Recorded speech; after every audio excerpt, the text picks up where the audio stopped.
Hablando al 100% propiedad horizontal.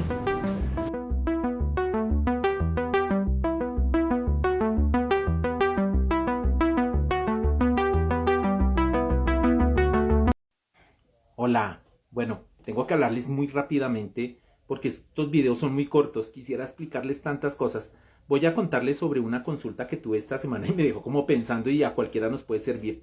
Resulta que la consultante, le voy a colocar el nombre de doña Ana, reclama la pensión de sobrevivencia de su cónyuge y al momento de pasar los papeles, Colpensiones saca un acto administrativo y le dice que no tiene derecho porque no probó que había convivido los últimos 5 años antes del fallecimiento de la persona. Es más, esta persona presenta recurso de reposición únicamente, queda en firme el acto administrativo, ya le niegan, entonces me pregunta, ¿qué debo hacer? Y quiero hablarles sobre el tema de la revocatoria directa y las causales de procedibilidad que tienen para acudir ante la jurisdicción contencioso administrativa. En estos temas tan bonitos, los invito para que compartamos este video.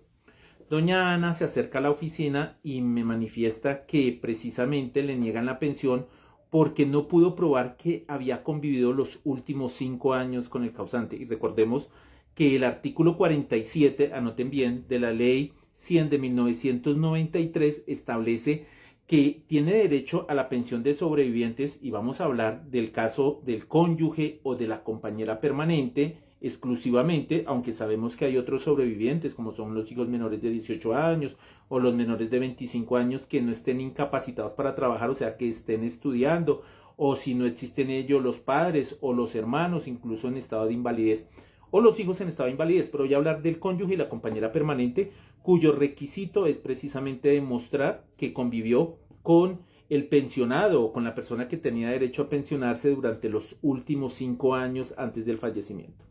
Pues así sí lo establece la ley. Y en el caso de doña Ana pasa los papeles, parece que no pudo probar los últimos 5 años, Colpensiones le niega este reconocimiento. Doña Ana interpone recursos de reposición.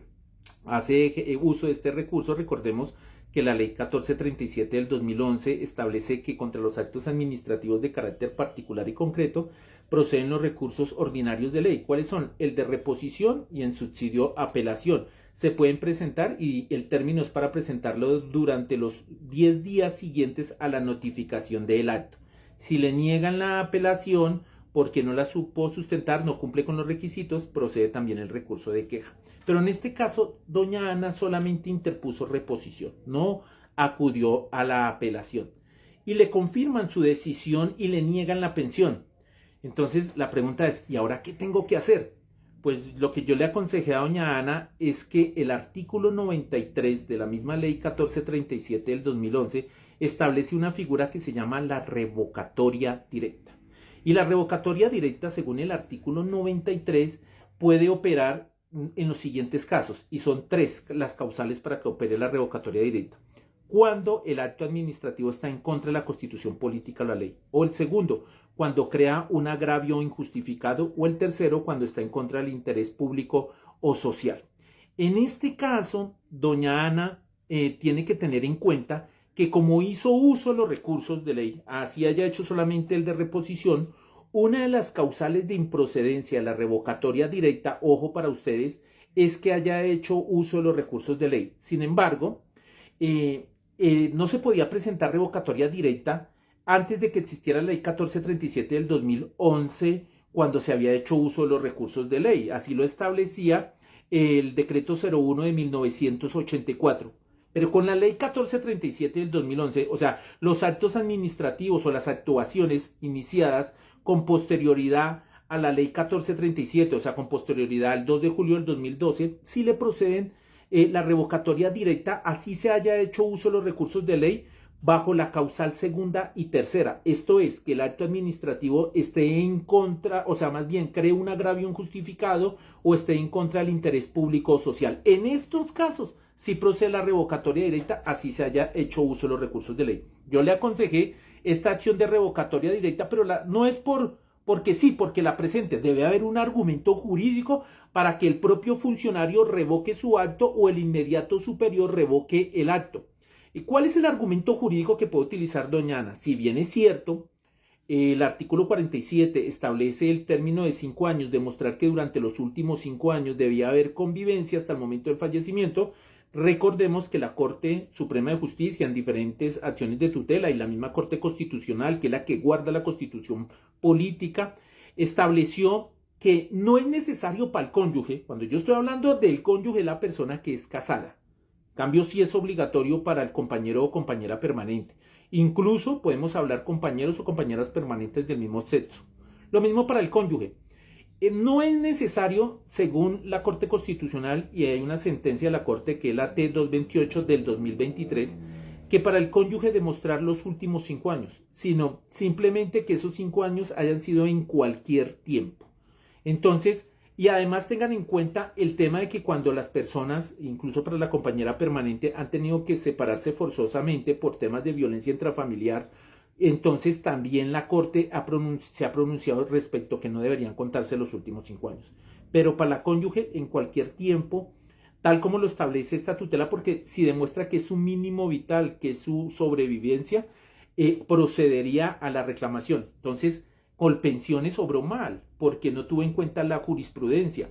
En este caso, como la señora hizo uso de la primera causal en contra de la Constitución política y la ley, pues ya no se puede colocar revocatoria sobre esto, pero sí un agravio injustificado y se le estaría creando un agravio injustificado. El tema del agravio injustificado es un tema complejo para demostrar, pero en este caso, pues al tratarse del mínimo vital, tocaría demostrarle y presentar la revocatoria directa por estas dos causales, que en este caso no sería improcedente, sería lo primero. Lo segundo que ella puede hacer es colocar una acción de tutela, pero las acciones de tutela también tienen un término. Quiero recordarles que el artículo 86 de la Constitución Política, que fue reglamentado por el decreto 2591 de 1991, establece que para que proceda la acción de tutela se debe mostrar el perjuicio irremediable y debe respetarse el principio de la inmediatez. En este caso, en el principio de la inmediatez, la jurisprudencia ha dicho que una acción de tutela se debe procurar colocar durante los 6 meses siguientes a la vulneración del derecho. Entonces, ahí tiene dos caminos. La revocatoria, que no solamente procede en el tema de las pensiones, sino cualquier acto administrativo que se pretenda revocar por el mismo funcionario o por el superior y así se haya hecho uso de los recursos de ley, procede la revocatoria bajo esas causales. Ojo, también hay un término para la revocatoria directa. ¿Cuál es? El término de caducidad que se tiene para acudir ante el contencioso administrativo, o sea, se debe presentar dentro de los 4 meses siguientes. Y la tutela, precisamente, sí se demuestra la vulneración flagrante a algún derecho fundamental, pero respetando el principio de la inmediatez. Ojalá durante los 6 meses siguientes, que no haya pasado mucho tiempo, no años después resultar con la tutela. Cuando un acto administrativo ha reconocido un derecho, una situación jurídica concreta y particular, no puede ser revocado, ojo, no puede ser revocado sin el consentimiento expreso y escrito del titular. Por ejemplo, si se le hubiera reconocido la pensión a doña Ana y Colpensiones de un momento a otro quisiera revocársela, no podría sin que cuente con el consentimiento expreso y escrito de la titular y sin haberle respetado el derecho de defensa a esta persona. Entonces son dos acciones a las cuales puede acudir. La tercera que ella tendría sería la acción, ahora se llama demanda de control de nulidad y restablecimiento del derecho, que establece el artículo 138, pero en este caso ella está limitada para ir ante el contencioso administrativo, ante un juez administrativo a demandar el acto. ¿Y sabe por qué? Porque ella solamente interpuso recurso de reposición. Y para acudir al contencioso administrativo en una demanda de nulidad y restablecimiento del derecho se necesita agotar el requisito de procedibilidad de la conciliación cuando el hecho o el caso es conciliable. Segundo, haber agotado los requisitos o haber interpuesto los recursos que son obligatorios. Y el único recurso obligatorio para poder acudir es el de apelación. O sea, debía ella haber presentado recurso de apelación, lo cual no presentó.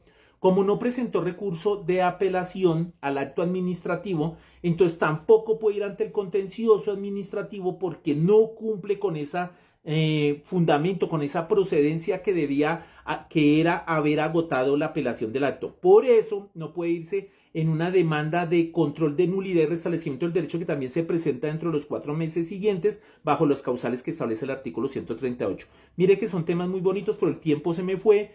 Gracias por estar ahí. Nos vemos en 8 días. En 8 días en nuestra cita. Compartan este video. Chao, y hablaré de otro tema en la próxima. Chao. Hablando al 100% propiedad horizontal.